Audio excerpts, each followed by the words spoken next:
Hello, welcome back to the Brendan O'Neill Show with me, Brendan O'Neill, and my special guest this week, Freddy Gray. Freddy, welcome to the show. Lovely to be with you again, Brendan. Great to have you on, the Spectator's Mr. America. This is the person we want to speak to following the historic events of the past couple of days. And so the whole world now knows what's happened, which is that Donald Trump has staged the most remarkable comeback in American political history.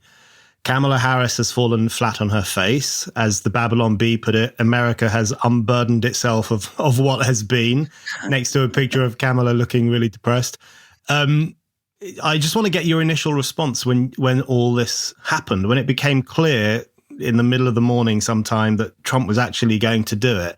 Were you shocked? Were you surprised? Did you see this coming? What was your feeling? Well, I was in I didn't make it into the inner sanctum of Mar-a-Lago, but I was in the election watch party at sort of near the Hilton Hotel at a convention centre, quite near Mar-a-Lago, and there was a sort of crowd of the keenest Trump supporters. It was an absolutely extraordinary evening.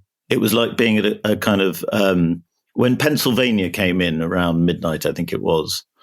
It came up on the screen. And the crowd just went berserk. It was absolutely extraordinary, and it was a really quite moving moment of just an eruption of joy.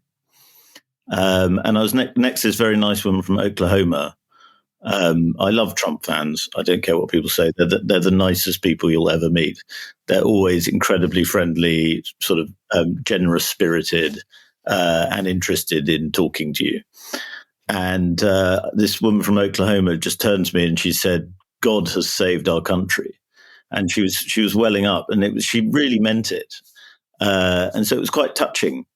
And then, I mean, generally through the evening, everyone was quite cautious. Nobody wanted to kind of speak too soon. A lot of people were worried that the Democrats were going to steal it again and all that. Yeah, it was quite tense, I'd say, for a while.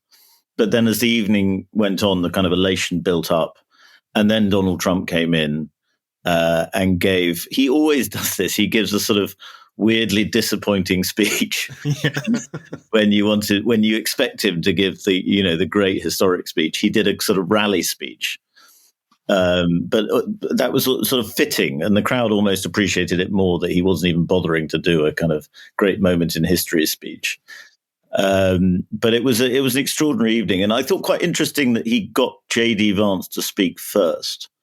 He said, say a couple of words, and then J.D. Vance said a couple of words, and the crowd loved J.D. The Trump fans are really, really crazy about J.D. at the moment, and he is becoming the kind of the heir apparent for Trumpism and the most eloquent voice of the movement. Yeah, I really agree with what you say about Trump fans. And I met a few while I was in the US, and I met a whole load of them in New York City when Trump was there for his Madison Square Gardens rally. Yeah. And I had the same experience. These were out-of-towners. The women were all in sensible zip-up tops, and the men had their check shirts and their coats on, and they were good, nice people who were more than happy to speak and who made a lot of sense, actually. And it's one of the reasons why the other thing I wanted to ask you, the meltdown in response to the election of Trump, both in sections of America and also in Europe as well. I wanted to ask you about that because it strikes me as there's so much sneering at exactly those kinds of voters. There's no respect for the fact that more than 70 million Americans voted for Trump, which is one of the largest acts of democracy in history, which I think is something we should recognize and accept and respect. There's no recognition for any of that. And instead, they're just seen as lunatics, and this is a new dark dawn for the West and all that usual crap. What have you made of some of that response? I guess in a way it's predictable, but it seems to be on steroids in certain quarters. Yes, I think it's interesting that it's a smaller group of people, I think, now. I think in 2016, it was pretty much everyone I knew had a kind of meltdown about it. And at the time, I thought it was all very disorienting. I didn't really know what to make of it. We spoke a lot at the time, I remember. But this time, it feels like it's the sort of the hardcore of the resistance. And even within their reaction, you feel it's more guilt than anything else. A sort of guilty sense that all along there has been this huge movement of people, and all along they have dismissed it as an aberration, a kind of hard right freak out that happened in 2016 that would just never happen again. And I think you get a sense of sort of remorse that they didn't take it. They didn't take it seriously, and they have scorned it for too long. When it really is a very serious political movement. As you said at the beginning, probably one of the most, if not the most extraordinary political movements in American history. Yeah, so let's talk about this thing that I think you're right, that there is this recognition now, even if it's a begrudged recognition, that this is a real thing. This was not just a 2016 blip. This is a real movement. A new coalition is emerging in America, and it deserves to be taken seriously. So let's talk a little bit about how Trump did this, how Trump managed to create this new working class coalition and to storm back to power in a way that is really genuinely extraordinary. You've written an excellent piece in which you describe him as an American titan, which I think is fitting, even though he sometimes comes across as a bit of a fool or a bit of a bumbler. He is an American titan in America's political terms. And you make the point that early on, his campaign seemed to lack energy. There was very little fizz. His heart didn't seem to be in it. And I think last time we spoke, we talked about that, actually, where it seemed that Trump's campaign just wasn't popping off. And even after the assassination attempts, I've lost count. I think there were 2, maybe 3. Yeah. Even after those, we all thought that would get it in the bag for Trump. But then it felt like that still wasn't happening. It still wasn't popping off in that way. But he made it happen. So how do you explain that? Was it just all happening under the surface and the voters knew what they were going to do and they didn't care about the media discussion? Or did he turn it around during the campaign towards the last moment? How do you think he pulled this off? I think it was always growing. I think the movement was always there. It was always going to bubble up at the right moment. And I also think Trump is an incredible political campaigner. And he almost deliberately has these. He sort of drives these lows, and then he drives it back up into these highs. And I think with the assassination attempt, I think there was some genuine PTSD or something. He did seem a bit out of sorts in the days after he was shot through the ear, and understandably. He also had a very sort of spiritual sense of it, and a lot of his fans, felt it was this sort of God really intervened then, because it was such a close thing, and it is regarded as a miracle in Trump circles. And again, like, you'll hear a lot of mockery of that, but I don't really go in for that. I think it's, people are free to believe that, and it was an absolutely extraordinary miss. I think, going back to the point that he's an amazing campaigner, I mean, the McDonald's stunt was extraordinary. I think it worked on so many levels, and it showed his ability to immediately spot opportunities. So he saw that Kamala Harris was claiming to have worked at McDonald's. He could see that there was no evidence that she had worked at McDonald's, so he suspected that it was rubbish. And he instantly thought, I'm going to do a shift in McDonald's. And he did it. And it was brilliant because McDonald's itself taps into what Trumpism is, because it's a nostalgia to a certain extent, and I don't mean that in a critical way. It's a nostalgia for the time when American capitalism was really, really exciting. And when, I just imagine you and I, when we were young, McDonald's was incredibly exciting. It was this sort of incredible thing that had come from America, and it was just cool and fast and bad for your health. And I think that in itself, it sort of the fact that he was doing that drive-through tapped into that. And also McDonald's now is, it's the restaurant of the working classes. And you could see through his interactions with the people on the drive-through that he is just very, very good at talking to people and making people feel special. He is an extraordinary salesman. He trained as a salesman. He knows exactly what to do. I think he trained on making his language hypnotic. And that's why often when you hear his speeches, they are quite boring, but you realize you're being sort of brainwashed in a way, because he repeats himself in these slightly odd ways. Yeah, and I thought the McDonald's stunt was remarkable, and then there was the garbage truck stunt. The garbage truck, I thought at that stage, I was thinking, are they going a bit too online? I was thinking the Trump campaign they just seemed to be just doing a few too many memes, and I thought they might be doing what sort of Hillary Clinton did in 2016, which is thinking if you win on Twitter, you win. And of course, they had in Elon Musk, they had Twitter very much behind them. But I think I was wrong. I mean, I thought when he did the video about the squirrel, he did a video about the squirrel that had been killed. I thought maybe they were going a bit too mad. But maybe that's just the world we're living in now. But, the thing that brought the garbage truck stunt, I think one of the reasons it landed was just that vision of Trump in a high-vis jacket dancing to YMCA. I mean, when I saw after he drove this garbage truck in response to Biden's comments about garbage voters, which people interpreted as an attack on all Trump voters. And then so Trump got in the garbage truck and then got out in his high-vis vest and was dancing to YMCA. I remember seeing that thinking, that's one of the most extraordinary political things I've ever seen, when this candidate for the presidency is in a high-vis vest looking like a working man and dancing to a gay anthem, which has somehow become Trump's anthem. And I wanted to ask you, it's interesting what you say about were they going too far and was it too memey? I was going to ask you, what kind of politics is this? I mean, because we haven't seen this from other presidential candidates, this kind of willingness to rub shoulders with working people to do things like McDonald's, garbage trucks, etc. What kind of politics, how would you describe it? And do you think it lands with Trump voters? I guess it does. It does, because it's tough and silly at the same time. It's got grit. Trump obviously has grit, but he also has this sense of humor.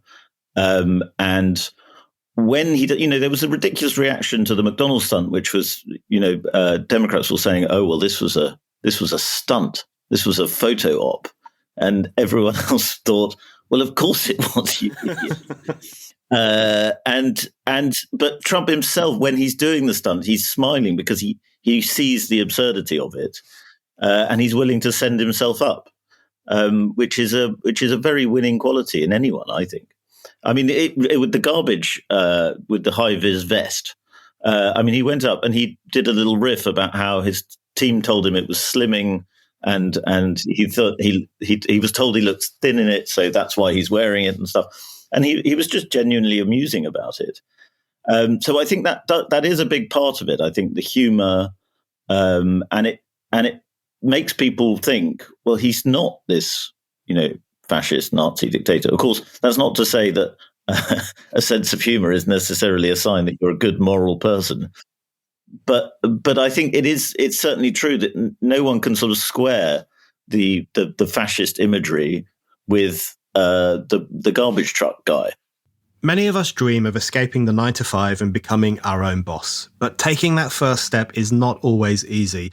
There's the question of how you manage stock, build a website, and grow a customer base all by yourself. But don't let doubts get in the way of your dreams. Instead, listen to this. That's the sound of another sale on Shopify, the all-in-one commerce platform to start, run, and grow your business. Whether you're selling craft beer or hiking gear, Shopify takes the hassle out of online retail so you can focus on growing your business. Shopify covers all of your sales channels, even social media marketplaces on Facebook, Instagram, and TikTok, so you can reach new customers wherever they are.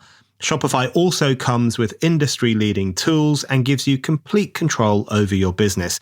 You don't even have to learn any new skills in coding or design. On the business side of things, Shopify's business course library can help you learn new ways to improve and grow your store. Shopify is here to help along every step of your journey, so you're always on the path to success. And with Shopify's central dashboard, you can manage orders, shipping, and payments from anywhere in the world. It really is that simple. No matter what your business goals are, Shopify gives you the confidence and control to reach them. Shopify is already revolutionizing millions of businesses around the world. So what are you waiting for? The time to finally become your own boss is now. This is possibility powered by Shopify. Sign up for a £1 per month trial period at shopify.co.uk/Brendan, all lowercase. That's shopify.co.uk/Brendan to take your business to the next level today. Shopify.co.uk/Brendan. Yeah, absolutely. And I think one of the other reasons the McDonald's thing worked is because so much of the revulsion for Trump in, the kind of more rarefied political and media circles is actually a kind of cultural revulsion for you remember that photo from the White House a few years ago where Trump had ordered, 1,000 cheeseburgers or something for his members of staff. Yeah. And there was so much sneering at that. These are people who eat cheeseburgers. These are people who go to McDonald's. There's always been that cultural revulsion for Trump, which he quite cleverly tells his followers and his voters, and I'm sure he's right about this, that is actually a cultural revulsion for them that is kind of aimed at him, but it's those people that these elites have in their minds. Well, I remember having a great conversation with Daniel McCarthy, who's a really good writer on the American right, about Corey Lewandowski, who was the campaign manager in 2016. And actually, I saw him on Tuesday night, Corey Lewandowski, and he looked quite tense, but there was a rumor in kind of Democratic circles in the anti-Trump resistance in the Republican Party that Corey Lewandowski had worked in Quiznos, which I think is a sort of fast food joint in America, as a sort of store manager before running the Trump campaign. And there was a lot of chortling about this. And I remember saying that to Daniel McCarthy, and he went, and I said, oh yeah, apparently he used to run a Quiznos restaurant. And Daniel McCarthy went, yeah, well, he's running the Republican Party now. and I thought that was the appropriate response. And it is.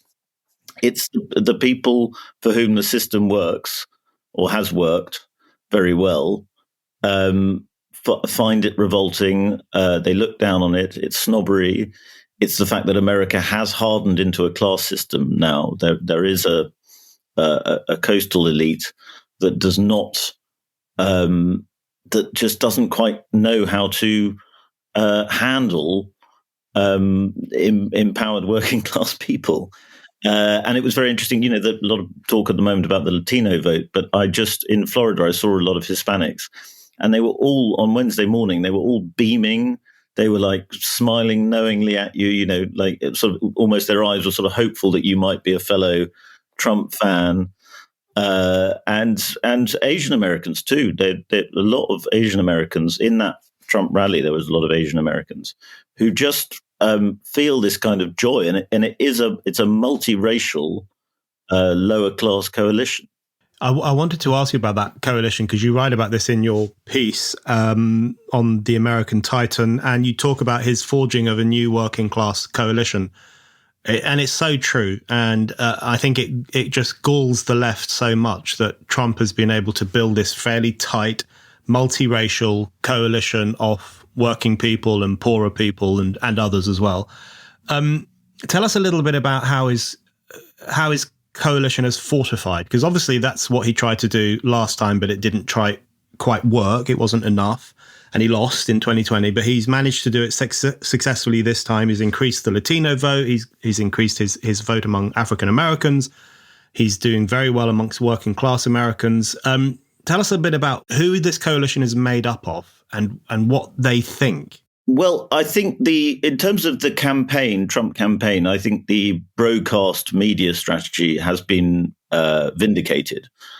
I think it would have been massively mocked if Trump had lost. People would have said, why did he spend so many hours talking with so many sort of eccentric male podcasters? But in fact, it hit, as everybody knows. The Joe Rogan one got, 40 million views.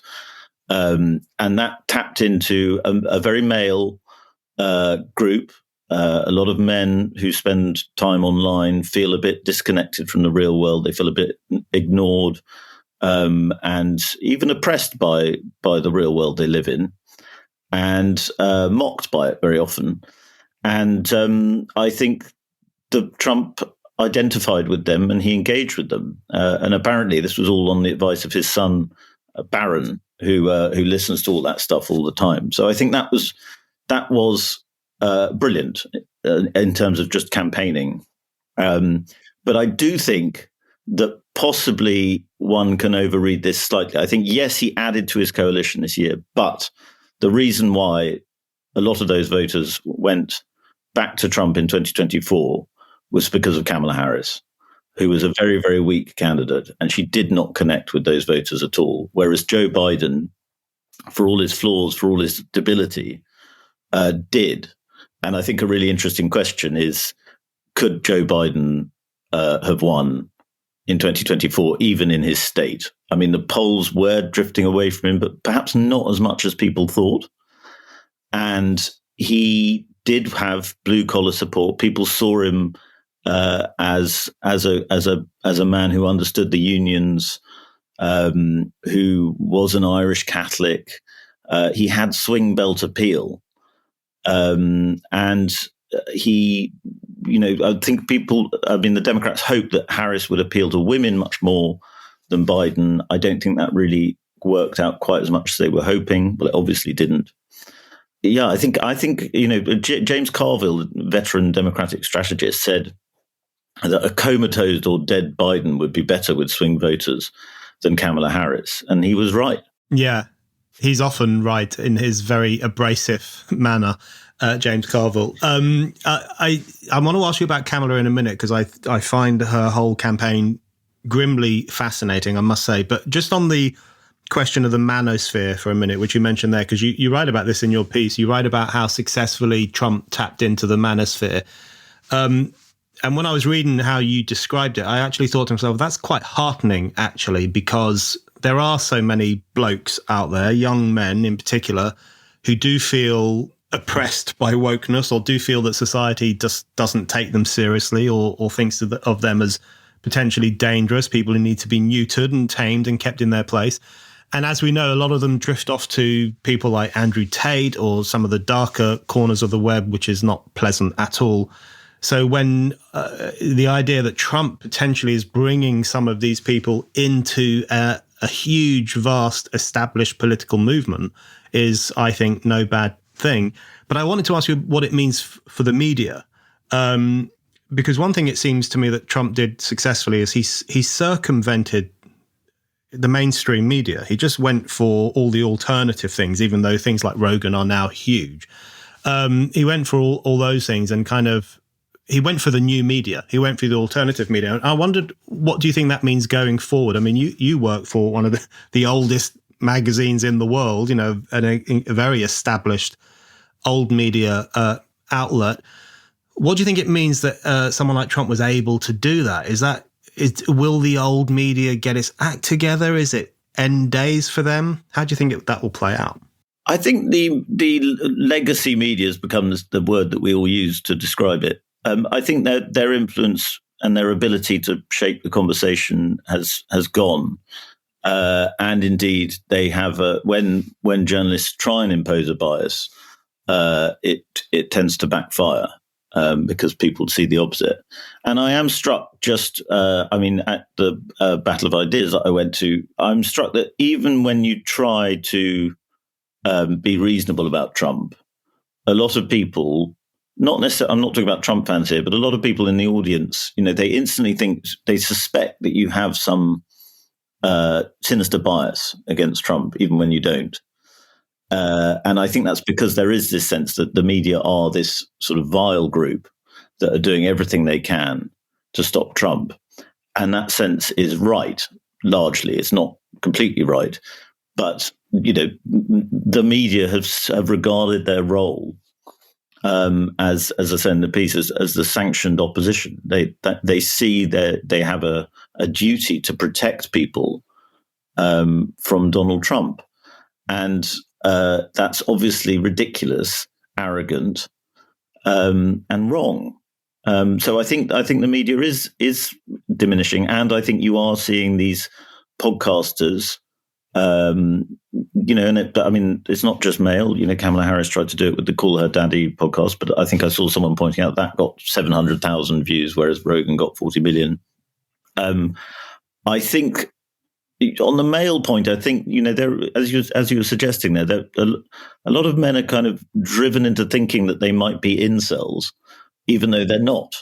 But if you keep being told that you're an incel, you probably eventually will become one. And so it's very heartening when these people do feel that they can be part of the democratic process, because that's what democracy is supposed to be all about. Whereas the people who talked about protecting democracy are actually rather scornful of the people who participate in it. Absolutely. Very well put. You reminded me that last time Trump was president, you remember all those pitched battles he would have to fight with the legacy media, CNN, and those people would stand up in those press conferences and basically make little speeches and pontificate. And he would just say, you're fake news, you're fake media, you're irrelevant. And I remember at the time being instinctively more on his side than theirs, because CNN has tendencies to pomposity and self-aggrandizement, etc. But I wonder what you think the relationship between him and the media will be going ahead, because he's now going to have next January, he'll have a White House press officer. He'll be doing all that stuff again. He'll be talking to the media in certain situations. Do you think he'll bring on some of this new media? Will he still fight against CNN, or will he now think he's actually won that battle against fake news and he can now move on and say what he wants to say? I think the media, there's a resignation going on, a sense of resignation going on, a sense that they have got this wrong. But if we think that they'll learn, we should look back at what's happened before. I mean, in 2016, I think you had a similar thing. And you got a lot of sort of rather, long think pieces about flyover country. And, the elite took saying, how could we have ignored all these people for so long? But then the sort of natural revulsion kicks in. So I think any sort of sense in the next few weeks that, we do have to recognize that Trump is a successful politician, that he has a major movement, that he does have a mandate, any sort of honesty about that may well be quickly reversed. And I suspect the issue that it will be quickly reversed over will be immigration, because the Trump campaign are very serious about their wish to deport undocumented migrants. And that's going to be a brutal policy. That will be ugly to see. And the media will go to town on it. I think that's if it goes ahead, which it almost certainly will. I don't know if it certainly will. They may find legal ways of blocking it.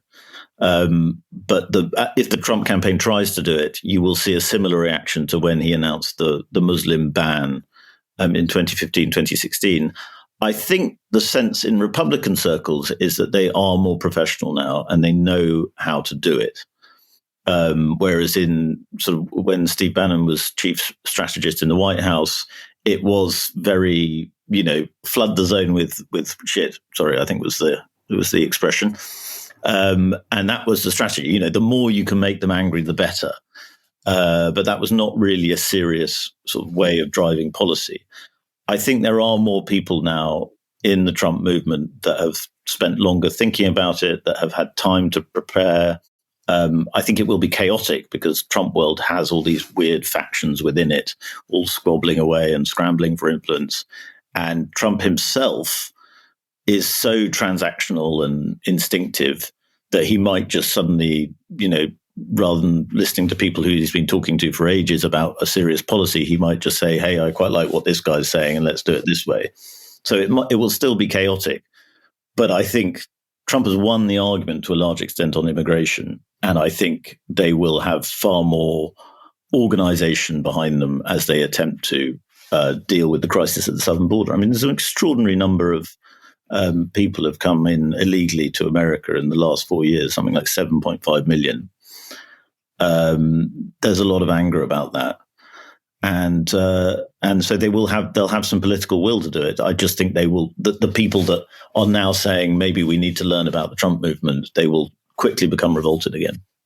Yeah, I mean, the border crisis it seems to me untenable, unsustainable. And, one can have a generous approach to immigration, which I tend to have, or one can have a very severe approach to immigration.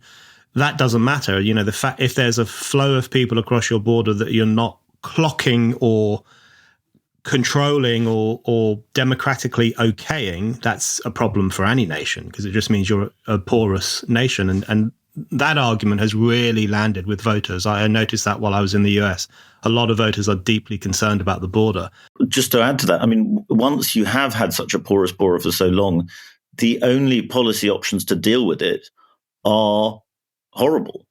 That's what Trump is going to try and overcome. Whether we'll ever do that in Europe is a very different question, because it means making very, very difficult decisions with people's lives, and that's not an easy thing to do. Which is why having strong borders in the first place is a good idea. So I want to ask you about Europe, in fact, and the European response amongst the establishments there. I mean, I must say, I am, to use a fittingly German word, Schadenfreude, I am enjoying the fact that all the Germanophile pro-EU types in Britain and Europe had been predicting that America's now going to collapse because of Donald Trump, when in fact it's the German government that has now collapsed because of the unsustainable traffic light coalition there. So that's a nice little irony to add on to Trump's victory. What does Trump's victory mean for Europe and the world? There's so much discussion about this, and it's overloaded with people's pre-existing fears and opinions about Trump. So some people think it's, hell in a handbasket, and other people think he'll fix every problem and reunite Korea and, stop the war in Ukraine and stop the war in the Middle East. So it depends very much on how you view Trump, whether you think he'll be good or bad for the world. But what's your reading? I mean, we know what he wants to do. He wants to sort out Ukraine. He thinks he can get a grip on the Middle East. What do you think he'll be able to do? I think Ukraine will be absolutely crucial. If he is successfully able to end the war in Ukraine, I think even the people who think that that's a great betrayal of the Ukrainians, and there's a good argument for that. I think even they will have to admit that, if he does it successfully, they'll have to admit that they'll say that he's been rewarding Putin's aggression, and that's a bad thing going forward, and that Putin will only be encouraged to take more states in future and all that sort of stuff. But I think there will probably have to be an acceptance that the war was not being won, it was being lost. And lots of people were dying in a futile war effort. And so, being the candidate for peace is a popular message. And then if you look at the Middle East, Arab Americans, there was a poll just a week before the election showing Arab Americans supporting Trump over Kamala Harris. And that's not because Trump is, anything other than ardently pro-Israel. It's because they see him as somebody who can sort things out. And that is for peace. When you're sorting things out for peace, and that's your message. I'm not saying he will succeed in it. It could blow up and be an absolute disaster and end up bombing Iran. But I think that he has a great opportunity there, and Ukraine will be a key part of it. On Europe generally, I think, if you look at Meloni, if you look at the fact that Marine Le Pen could well be next French president, I think Europe is drifting towards a more Trump-like politics. In Britain, we have a very different situation. Obviously, we have a Labour government that we're not going to get rid of for a long time, even though everybody hates them. I think that that will be a different dynamic. But I would say I think that perhaps Nigel Farage and Reform are overdoing the tensions with Trump world. I think they're overreading that. They're hamming that up for their own political reasons. But I don't think that, Trump world is quite as let's go to war with. I know there have been Trump officials who have said off the record, we're going to go to war with Britain on trade and stuff like that. I think that is probably hammed up. Trump, if Labour is smart enough to roll out the red carpet for Trump, he will respond very enthusiastically. So I think if Labour is smart, then they will, handle it well. my worry is they're not smart, and they're thinking more about China, and the British establishment is very sort of stupid in the way it thinks about this, and it thinks you're either in with China, or you're in with America, and I think they'll probably be leaning more towards Chinese investment, and that could be a problem. But if they are willing to handle it well, the possibilities for Britain and America are great. Hi, it's Brendan here. I want to let you know some exciting news. My new book is out now. It's called After the Pogrom, 7th of October, Israel and the Crisis of Civilization, and it's available right now from Amazon. I'm really proud of this book. It is an unflinching account of how the West failed the moral test of 7th of October 2023, which of course is the day that Hamas and other militants invaded Israel and unleashed barbarism.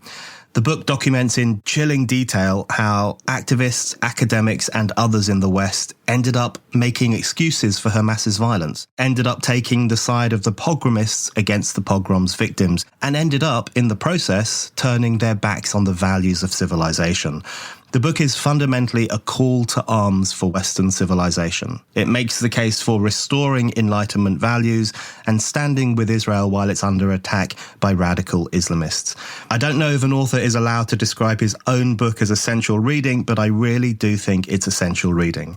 It's called After the Pogrom, 7th of October, Israel and the Crisis of Civilization, and you can get your copy right now on Amazon. If you want a signed copy of the book, and why wouldn't you, you can get one by donating £50 or more to Spiked. Just go to the Spiked website, look for the donate button, donate today, and you will get a free signed copy of After the Pogrom, 7th of October, Israel and the Crisis of Civilization.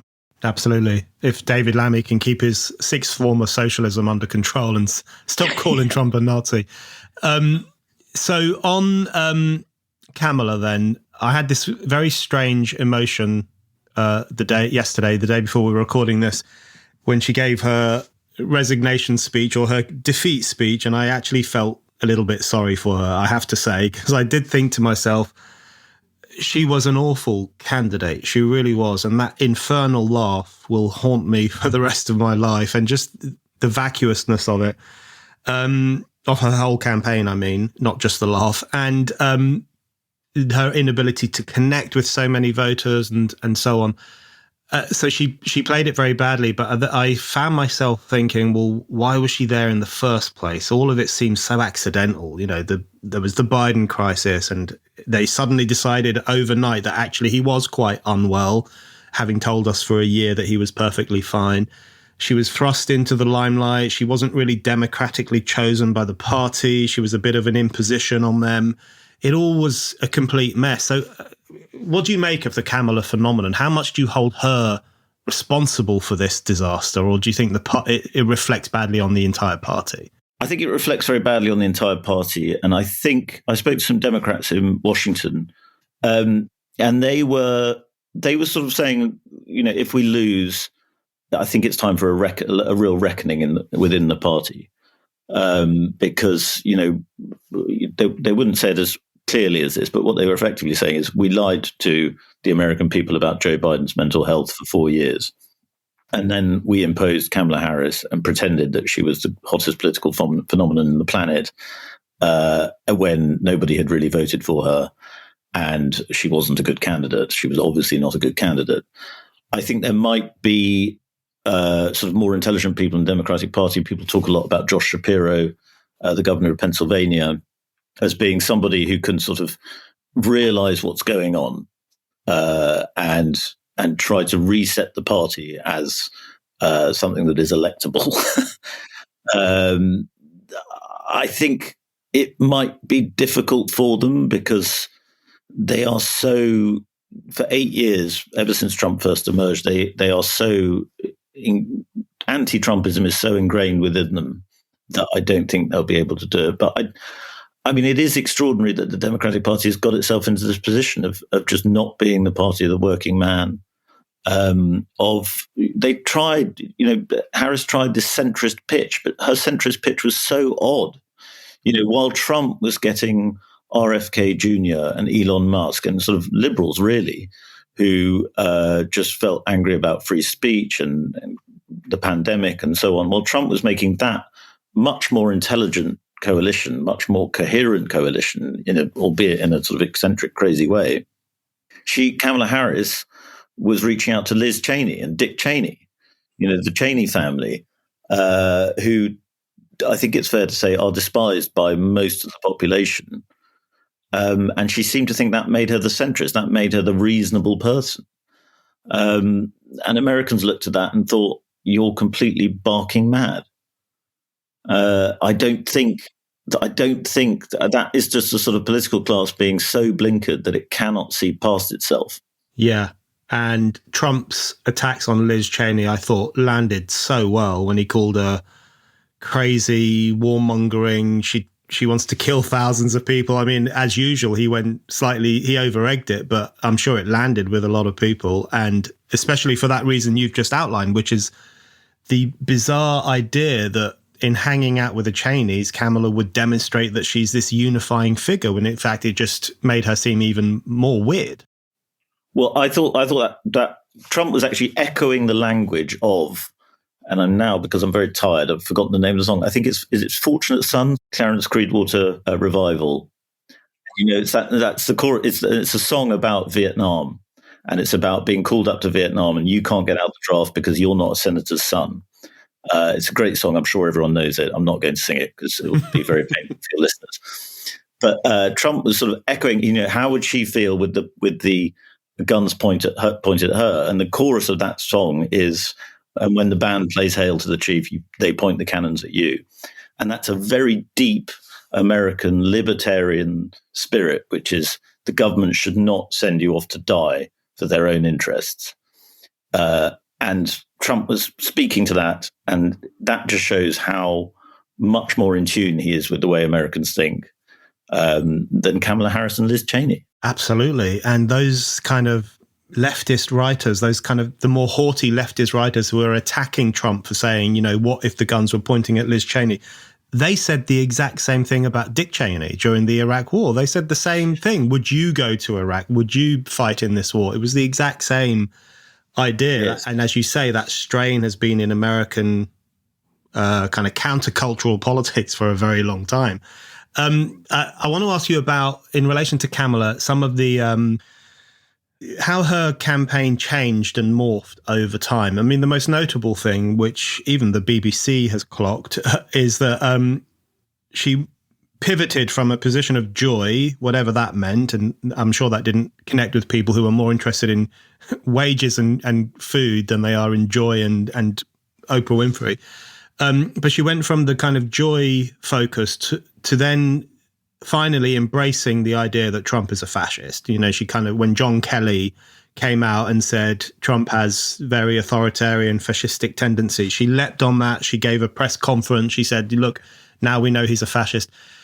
Was that a sign of desperation that she went from this kind of Oprah-esque, happy clappy, constantly laughing, joyful campaign towards, the same old shtick from 2016? What did that tell us about how her campaign was playing out?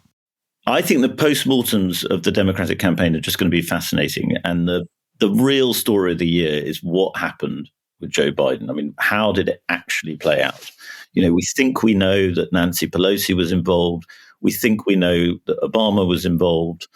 But we don't quite know how they threatened him and what they did. And I think the bitterness within high Democratic circles just meant that the campaign, even though they all tried to get on board, they all tried to bind themselves together by saying, we can stop Donald Trump. They just couldn't do it because a lot of them really hate each other. And I think that showed out. And Harris is not liked. She has Meghan Markle levels of staff turnover because she has never been easy to work for. And I think, you could see it in the Obamas, both the Obamas, when they were giving those speeches, and everyone said at the Democratic National Convention, everyone said Michelle Obama gave the greatest speech ever and all that stuff. And it was a perfectly good speech, but you could see it in her eyes and in Obama's that they were nervous about it. Obama, even in his convention speech, said, things are going to get tough. We feel joy now, but things are going to get tough. Things are going to be difficult, because he could see that the Kamala momentum, the Kamala mania, was not really sustainable because it wasn't based on anything real. And I think the Democrats are just, they're in a self-hating stage. And I thought the pivot from joy to Project Fear was quite similar to Brexit. I mean, I remember the Stronger Together campaign. They tried to do this kind of, let's have lots of pictures of people having nice holidays in Spain, and and kind of presenting that as Europe is a beautiful thing, which it is. They pivoted from that to fear. You're going to be poor. There's going to be violence. It's all horrible anti-immigration rhetoric and thinking and all that. I think that's the natural pivot. When they start panicking, they hit the fear button.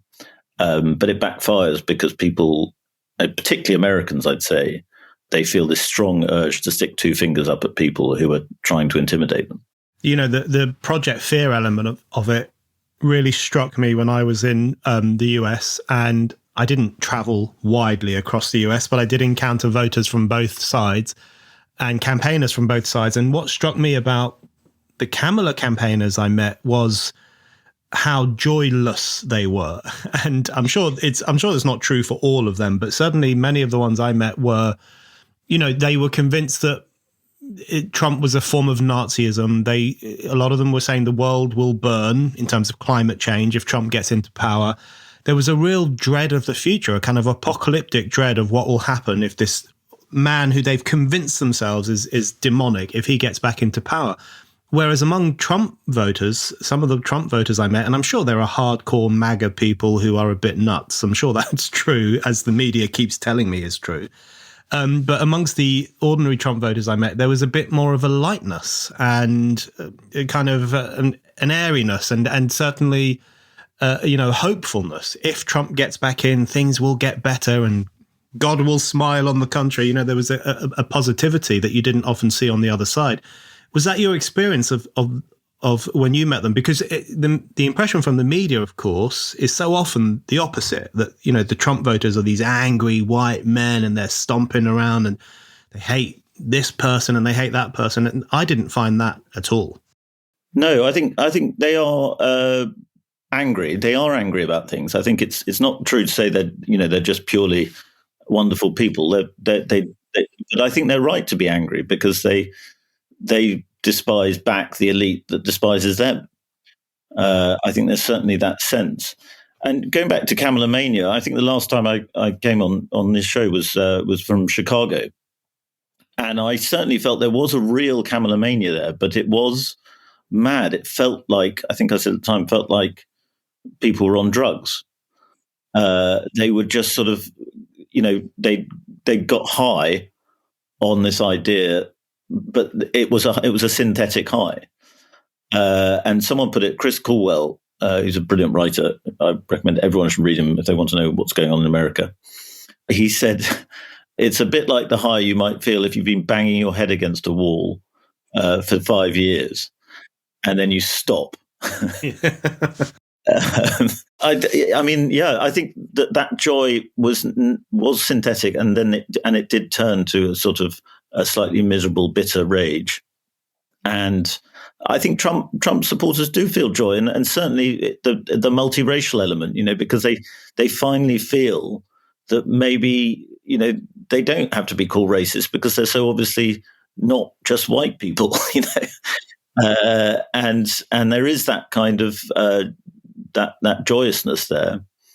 I think particularly the Latino Trump fans I met were extremely cheerful, and I think it's Bridget Patesi put it well. Said anybody who's surprised at the Latino vote going for Trump has clearly never met a Latino. Yeah, I mean, I think another factor for them was the cost of living. You talk to Latino voters, you talk to Asian Americans, they were just very, very angry about spiraling prices. And that didn't come out as much in the midterms partly because of lower propensity voters don't seem to vote as much in the midterms, and so the economy wasn't quite as big a factor.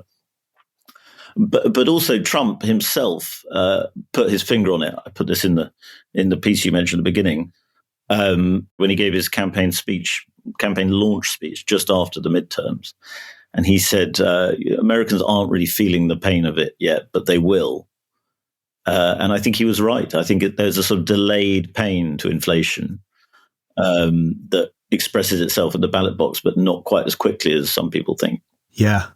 Yes. And I think you're right that, if people are surprised by the Latino vote for Trump, they've obviously never met a Latino. They may have met some Latinx people, the more culturally influential Latinos, but they certainly never met some of the working class Latinos. Well, also, all the celebrities that Harris wheeled out, they all looked frightened. They looked unhappy to be doing it. There's a very funny video of sort of men for Harris, and it was dads for Harris. And I think they had Doug Emhoff, Kamala Harris's husband, his daughter, Ben Stiller, and then some celebrity I didn't recognize. I probably should have done. But Ben Stiller in particular just looked like he had a gun pointed to his head, and he had to say why he's a feminist and his daughter makes him be a better feminist and things like that. And he just looked miserable saying it. And people notice that. Absolutely. It's like the time Beyonce came out for Hillary and she looked miserable for the whole thing.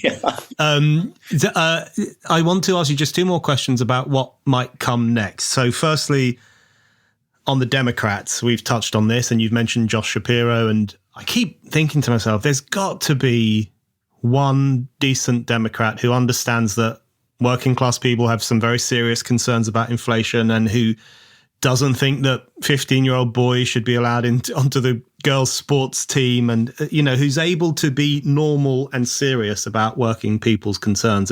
So far, I haven't seen that person's coming through.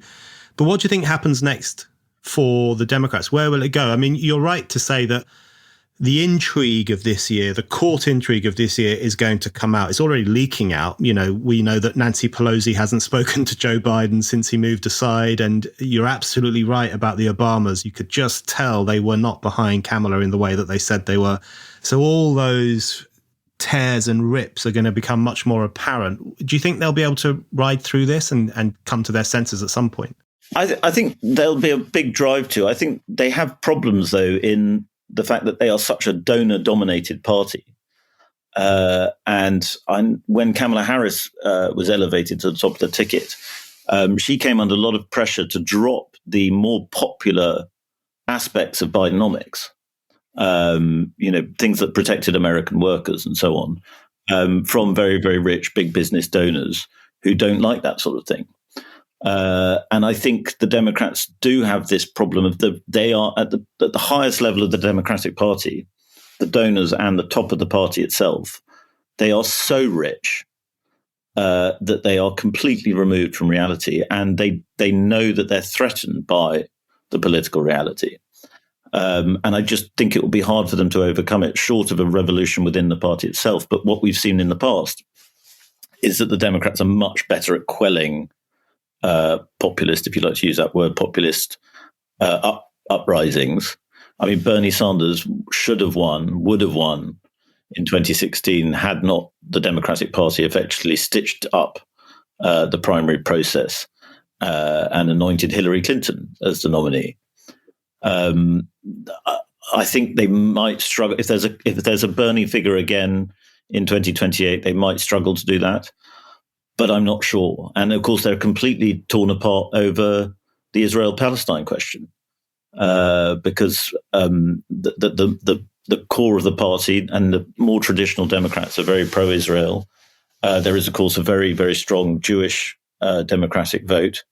And yet, I was going around Washington, D.C., hyper-liberal, hyper-privileged city, Palestinian flags everywhere. Kamala Harris signs and Palestinian flags outside, and sort of if you talk to young Democrats in these cities who were voting for Kamala Harris, they were saying, in spite of the party's support for So I think on foreign policy, they're going to have real problems. I think it'll be very difficult for them to resolve those. Absolutely. Okay. And then the final question about in relation to what happens next is, do you think Trump will do a good job? Now, it's my feeling, and this partly comes from what you said and what you've been writing over the past few weeks, it's my feeling that it's quite different this time. You know, it's, as you say, he's got a more sensible team, a more grounded team. They seem to have thought things through a bit more. And you're right that the so-called resistance, which was really always a kind of elitist counter-revolution against Trump voters, they do seem a bit cowed, even though there's an intense fury with Trump that might yet come out in the media battles that he will fight. So given all that, it seems it's possible he might be able to do this time some of the things he wanted to do last time. Is that how you see it? How do you think Trump's going to do in the next 4 years? I mean, generally, I've become pretty gloomy. So I tend to think any sort of hope that a political movement will actually achieve things tends to not pan out very well. I do think he is in a very good position now, and I think some of the things he might do might mean that the Republicans lose in 2028, but they might be good things for the future of the country. So a lot of people in Trump world are talking about actually seriously attacking the debt. And then you'll have kind of Elon Musk tearing out government departments. And that's always quite a popular message because you're talking about, you know, ripping down Washington. But, you know, at some stage, just like Britain has got to do something about NHS spending at some stage, or we will become, what's the phrase, a health service with a country attached. I think, you know, when it comes to entitlements, that just the trillions and trillions of dollars that America is spending on entitlements, often very inefficiently. I think if Trump tries to tackle that, it will be unpopular. It will cause resentments and mass unhappiness. And so if he's willing to do that, because he's not campaigning for re-election this time, and that will mean you see a very, very different Donald Trump. And he sounded so sad on Tuesday night when he said, you know, I just gave my last campaign rally, because that's what he really loves. I think in terms of governing, you know, I think J.D. Vance is going to be an important figure. I think there's a lot of kind of Republican insiders say he's going to have the team that actually tried to get stuff done. And Trump is, I mean, it's too dismissive of Trump to say he's not interested in governing. But certainly he likes the showpiece stuff far more than the kind of the nitty gritty. And he is 78 years old. He'll be older than Joe Biden was at his inauguration. Freddie, thank you very much. Great pleasure, Brendan.